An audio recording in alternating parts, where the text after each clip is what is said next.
age, when it comes to challenge next to hunting pressure, is by far your number 2 criteria on challenge. You know how old a buck is. You followed him on trail camera. You kind of picked up on him when he was 2 or 3 years old, and then followed him 4, 5, 6, 7, 8. When you start hunting deer based off of age and not antlers, you know you've become a true steward of the land. You're watching Deer and Deer Hunting TV. This is where it all begins.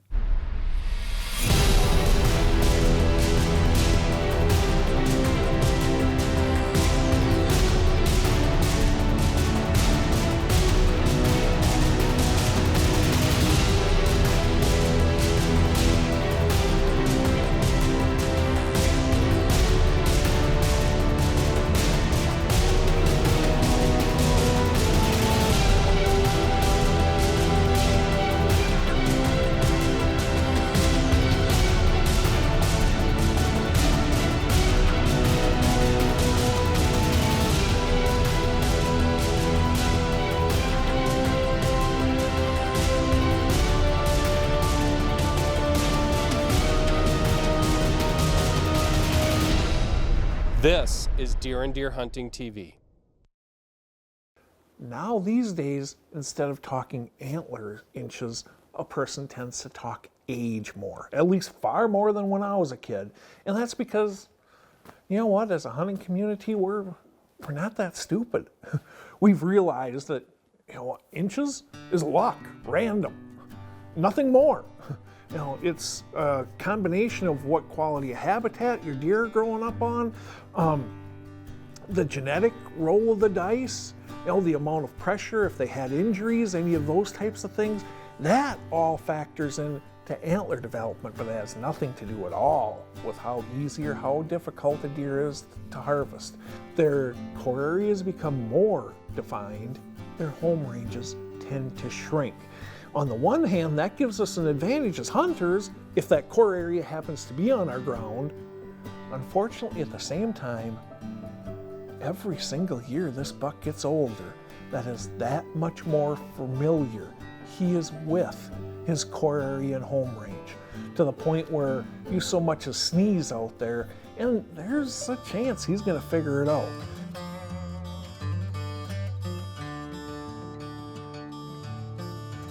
Whitetail's a whitetail buck anyway. He doesn't live a long time in the wild. His job is to just go, go, go and reproduce. He needs to spread more whitetails around the country. And by doing so, that wears them out faster than a doe. But by age 8.5 or 9.5, 10.5, somewhere in there, a whitetail buck, in general, the older a buck gets, the more dominant it gets. Until a certain point. Then he becomes kind of like maybe your old uncle or even your grandfather, just a little bit more relaxed, not really wanting to get into a little bit of a fighting match, if you know what I mean. Younger bucks, on the other hand, they're always watching. They're a little bit uneasy and they don't want to get their kick. They are a little worried about what that dominant buck's doing.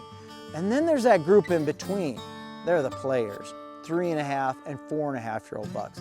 They are the athletes. They're running all over. They're trying to do most of the breeding, and they get a lot of it done because we just have so many mature bucks. There's just not that many around. So when those mature bucks are off the hot dough, who do you think's handling business on either end of that?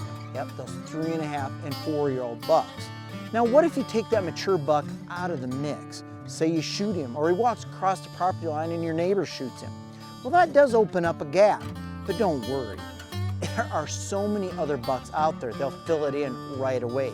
And even if you have, say, 4, 5, 6, 4.5-year-olds there, out of all those personalities, one is going to stand out. He's going to be the dominant buck. There's always another deer to fill in a spot when your big guy drops out of the game.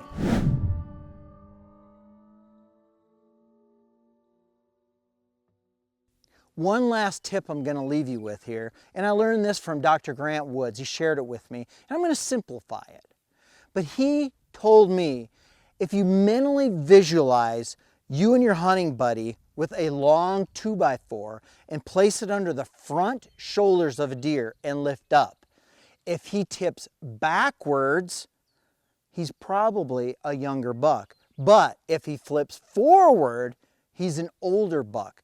As I said, that buck is going to have more mass on the front end. His shoulders are going to be brawnier, his neck bigger, head bigger, and of course the rack added all on that. So you've got to have a good imagination. And I'm always dreaming about big bucks, so I'm sure you are too. But if you lift that buck up, he tips forward, all these other factors come into play, it might be time to either drop the string on your Matthews or send a Hornady bullet downrange. Coming up on Deer and Deer Hunting TV, Dan Schmidt makes his annual trip to West Central Illinois to help Steve Bartilla manage the herd on a client's property. Deer and Deer Hunting is brought to you by Scent Killer Gold with Hunt Dry Technology Plus. Apply it, try it, and go hunt. Hornady, accurate, deadly, dependable. Get armed and deadly with Easton FMJ arrows, and by 10-Point Crossbow Technologies. There is no substitute. This segment of Deer and Deer Hunting is brought to you by Redneck Blinds. So this is like homecoming for me. It's every year, West Central Illinois, my good friend Steve Bartilla, he has us down, and I'm not gonna lie to you, it is really good deer hunting land. It's some of the best in North America. It is a large piece of property that Steve manages, but the deal is we're going there to help him manage his deer herd there. So it's not a free-for-all, but it sure is fun. Okay, I'm not gonna complain, because we're deer hunting and we're getting paid to do it, but it's not all fun and games. We just walked a half mile across this cornfield. I'm not only whipped, but I'm wet, but I'm loving it. But this is some of it that goes with making video. So one of the things I love coming down to Illinois on this property that Steve manages is getting to see the variety of different types of bucks and age structure on this property. This here is the big 8-point that's in that area. He's mature all day. He's 4.5 years old. Now, he's got great character. You can recognize him because everything sweeps in on him. And as you can see, he's spending a heck of a lot of time down there, boy. What really helps put together these pieces, quite honestly, are trail cameras for a couple of reasons. One, I spend an awful lot of time identifying deer. It's one of the things that I do for my clients and my long-term management clients. Part of my responsibility is to come up with a hit list of deer for them each year, almost always based on age and or potential. You know, from an aging standpoint, history is huge, and trail cameras are invaluable for building that history, that annual library of bucks that I can go ahead now and, oh, that's a very mature buck. Let's go back and look at last year's pictures to try to match them up. Landowners, leaseholders, and members of hunting clubs often designate certain deer as management bucks. These bucks are usually the older members of the deer herd that have either reached their growing potential or have manifested characteristics that indicate they will probably never grow record-class antlers. In these cases, the bucks are often put on a hit list for hunters to pursue when hunting season opens. I hate using the term management buck because it has some negative connotation to it. It has some kind of like, oh, that buck is not good enough for some people. That's not what this is about. Management bucks are basing deer off of age. And when you know which deer you're looking at, you can age them 3, 4, 5, 6 years and even beyond that. And when you see them get to the maturity level, and normally we're talking about 3 and 4 years old, that's not full maturity, but 3 and 4 years old, you get a pretty good feeling as to what that buck is going to be for the rest of his life. And if they're not manifesting antlers that are Boone and Crockett class, some people are going to consider that a management buck, meaning they want to get that buck out of the herd because they want the deer with more potential to have more opportunity to grow. That's all that is about. That is a huge looking deer. He is. As a matter of fact, I mean, I'm not a big fan of naming deer, just like I know you aren't, but we call him Fat Albert because, I mean, he's a Sherman tank. He does look like a tank just walking through the field there. He is a perfect example of when you see a mature deer, if you have to question it, he's not mature. You see that buck out there, buddy, and you got a real good chance of seeing him. You see him, you're not going to question whether or not he's mature or not. This one here is a classic example of what we were talking about when it comes to home ranges. His home range and core areas, he actually has three very, very distinct core areas. I don't know, Steve, that is a huge looking deer. He is. As a matter of fact, I mean, I'm not a big fan of naming deer, just like I know you aren't, but we call him Fat Albert because, I mean, look at him. He's a Sherman tank. He does look like a tank just walking through the field there. He is a perfect example of when you see a mature deer, if you have to question it, he's not mature. You see that buck out there, buddy, and you got a real good chance of seeing him. You see him, you're not going to question whether or not he's mature or not. This segment of Deer and Deer Hunting is brought to you by Matthews. So there were some deer that were showing up time and time again, almost like clockwork, near the same stands. So that's one thing, you have a deer showing up with some regularity near a certain stand. That's real easy if you live there year-round or you're managing it year-round, but what if you're a guy like me? Hey, I go down there, I hunt a couple, 2-3 days a year. It's not easy. I mean, I know deer, I like to think I know deer. I've been working at deer and deer hunting for 25 years, but it's different when you're looking at a photo as opposed to looking at that deer in the flesh. I get excited, doesn't matter what kind of deer it is, and now is when it really comes into play. I'm looking at that deer, it's a mature buck, you're excited, okay? Now, what's his antlers like? He's a big 9-point, he's a big 10-point. What does his body look like? You really got to calm down. Hard for me to do, easy for me to say, hard for me to do. Got to calm down and really look at it and make sure you get it right before you put the crosshairs on and pull that trigger. I don't know how many times this has happened. We've gone down to Illinois and it's a game of hurry up and wait. It's a 3-day season for the gun season. We get there, opening morning was pouring rain. We didn't have a real good spot to get to in the morning. We had to pass on that first hunt. That's really tough. I mean, it's really tough to sit there and like, I only have 6 sits to begin with. Now we're down to 5. It's like, just calm down. This is gonna happen. Let's see what happens in the afternoon because that front is clearing out.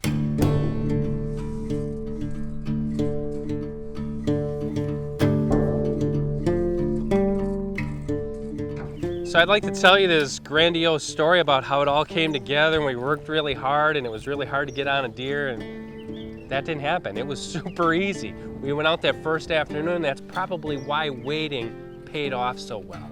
We went out to a spot that was perfect for the conditions. The weather had moved out of there. It was not raining anymore. It was a little bit overcast, but the wind was perfect for this spot. We climbed up into the redneck blind. I don't even think we were there for an hour. Deer started coming out. The first buck we saw was Fat Albert.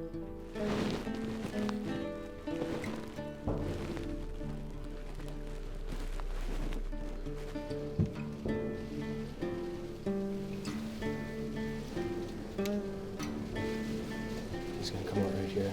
He's coming around to the corner.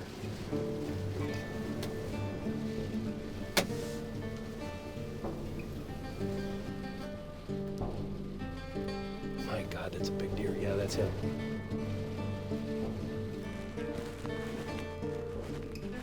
So as easy as that. I mean, I didn't have to wait. I knew this was a deer on the list. I wasn't going to be picky, I'll tell you that.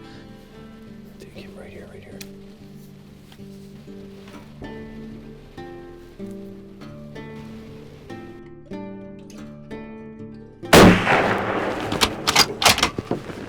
I got him. He's going down. We just got Fat Albert. He's down. We just got him.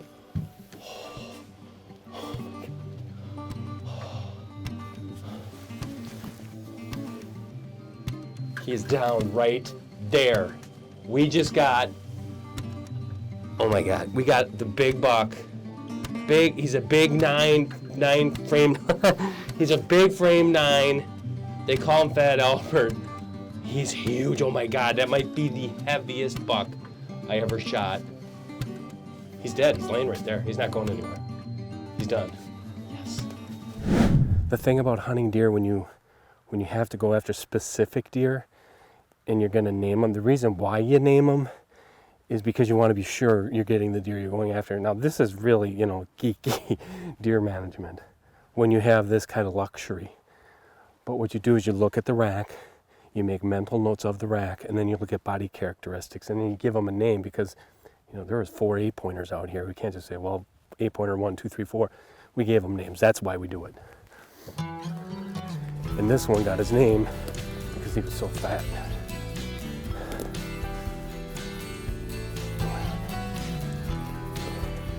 Fat Albert is dead. Long live Fat Albert. What a beautiful buck. Boy, that is a beautiful buck.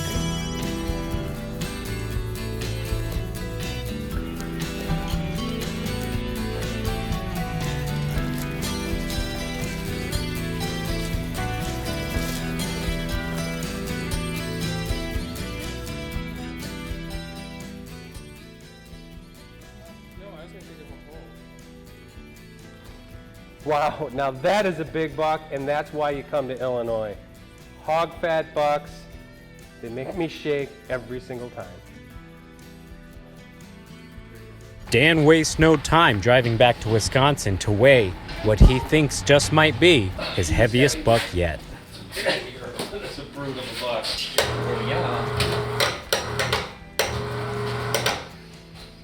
It's swinging.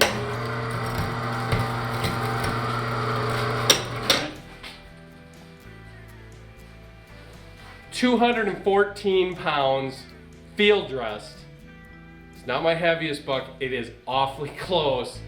That is one heavy Illinois buck. Deer and Deer Hunting is brought to you by Analogics. Protect your herd with the power of science. Thompson Center, America's master gunmakers. Sever broadheads straight through it. Hunter Safety System. Stay connected. And by Cuddyback. More deer, fewer blanks.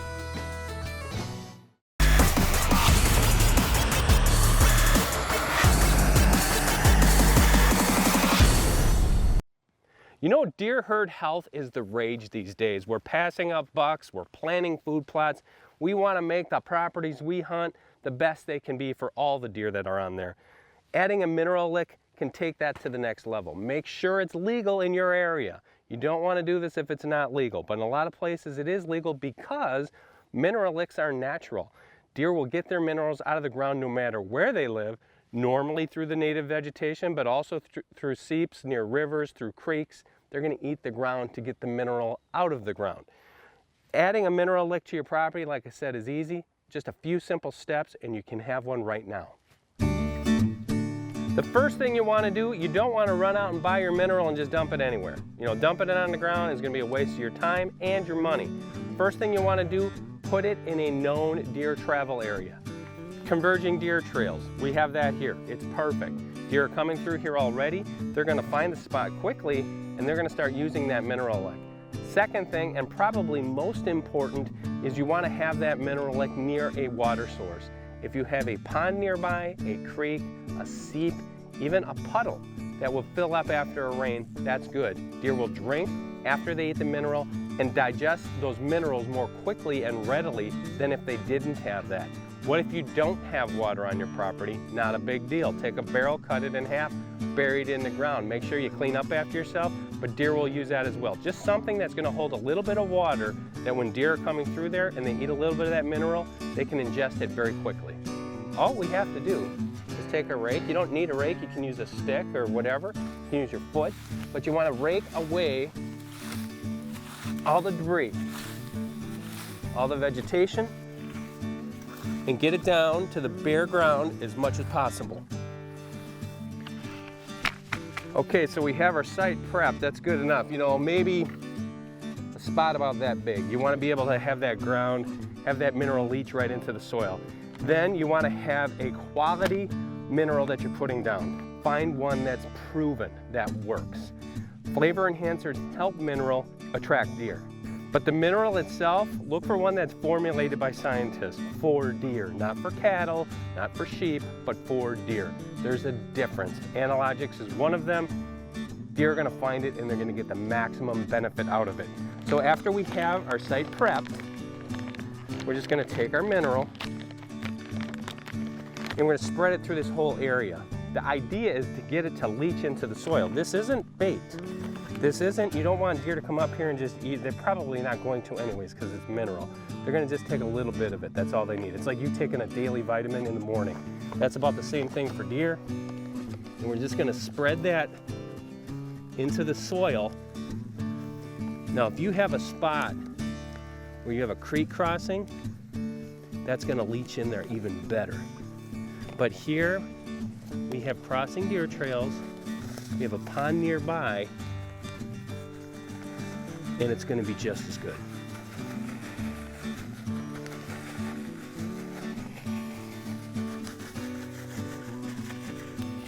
So it's pretty much as simple as that. You know, you get your mineral down, you leave it alone, you let the deer find it, and you're gonna be better off in the end with happier and healthier whitetails.